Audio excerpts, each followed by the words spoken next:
पुस्तक प्रकाशित की।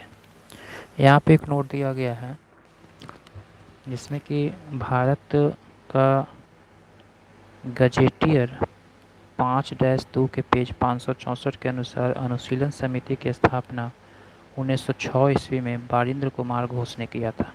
ये काफ़ी इम्पोर्टेंट क्वेश्चन है और एग्ज़ाम में पूछी जाती है कि अनुशीलन समिति की स्थापना कब हुई और अनुशीलन समिति की स्थापना किसने किया, तो बारिंद्र कुमार घोष ने किया।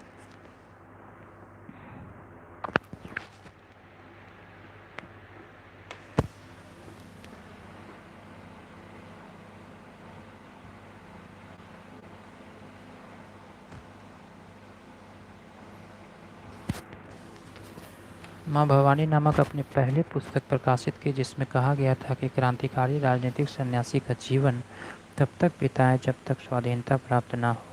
अक्टूबर 1907 ईस्वी में अविनाश चंद्र भट्टाचार्य द्वारा प्रकाशित वर्तमान रणनीति उनकी दूसरी पुस्तक थी जिसमें कहा गया था कि भारत की स्वतंत्रता प्राप्ति के लिए फौजी शिक्षा और युद्ध आवश्यक है।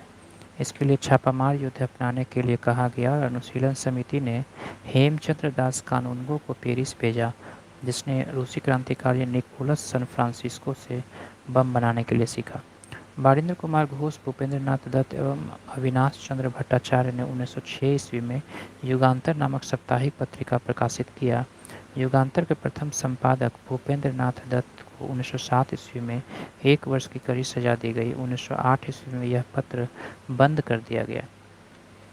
आगे नेक्स्ट पॉइंट है कि ढाका अनुशीलन समिति की स्थापना। ढाका अनुशीलन समिति की स्थापना पी मित्र एवं पुलीन दास ने 1904 ईस्वी में ढाका में की थी।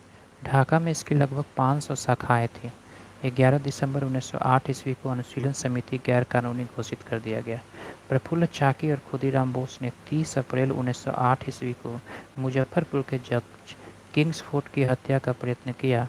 गलती से बम कैनेडी की गाड़ी पर गिरा जिसमें 2 महिलाओं प्रिंगले की पत्नी एवं बेटी की मृत्यु हो गई। चाकी ने आत्महत्या कर ली और खुदीराम बोस को लगभग 18 वर्ष की अवस्था में 11 अगस्त 1908 ईस्वी को फांसी दे दी गई। खुदीराम बोस बंगाल के क्रांतिकारी युगांतर दल के सक्रिय सदस्य थे। युगांतर दल के नेता बारिंद्र कुमार घोष थे। अलीपुर षड्यंत्र केस के बारे में पढ़ते हैं कि 18 मई 1908 ईस्वी को कलकत्ता के अलीमपुर अदालत में 31 व्यक्तियों को अवैध शस्त्र रखने के कारण पेश किया गया। इन व्यक्तियों को अवैध शस्त्र रखने के कारण गिरफ्तार किया गया। 19 अगस्त 1908 ईस्वी को 30 आदमियों को सेशन जज के सुपुर्द किया गया और 7 सितंबर 1908 को 7 और आदमियों को इस मुकदमे में शामिल किया गया। यही मुकदमा अलीपुर षड्यंत्र केस के नाम से भी प्रसिद्ध है। इस केस के सरकारी गवाह नरेंद्र नाथ गोसाई को अलीपुर जेल में सत्येंद्र नाथ घोष एवं कन्हई लाल दत्त ने गोली मार दी। इसके लिए दोनों को फांसी की सजा दी गई। बारिंद्र कुमार घोष, उल्लासकर दत्त, हेमचंद्र दास और उपेंद्र नाथ बनर्जी को आजीवन काला पानी की सजा मिली और बाकी लोगों को 10 वर्ष एवं 7 वर्ष एवं 5 वर्ष की सजा मिली थी। इस मुकदमे में अरविंद घोष छोड़ दिए गए।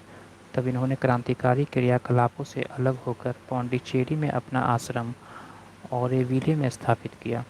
महाराष्ट्र में विनायक दामोदर सावरकर ने 1904 ईस्वी में अभिनव भारत नामक संस्था की स्थापना किया और अभिनव भारत संगठन के सदस्य पीएन वापट बम बनाने की कला सीखने के लिए पेरिस गए। विनायक दामोदर सावरकर के बड़े भाई गणेश सावरकर ने देशभक्ति से पूर्ण कुछ कविताओं की रचना की थी जिस कारण नासिक के जज जैक्सन ने उन पर राजद्रोह का आरोप लगाकर 8 जून 1909 ईस्वी को आजीवन निर्वासन का दंड दिया। इस सजा को सर्वथा अनुचित मानकर अभिनव भारत ने जैक्सन से बदला लिया।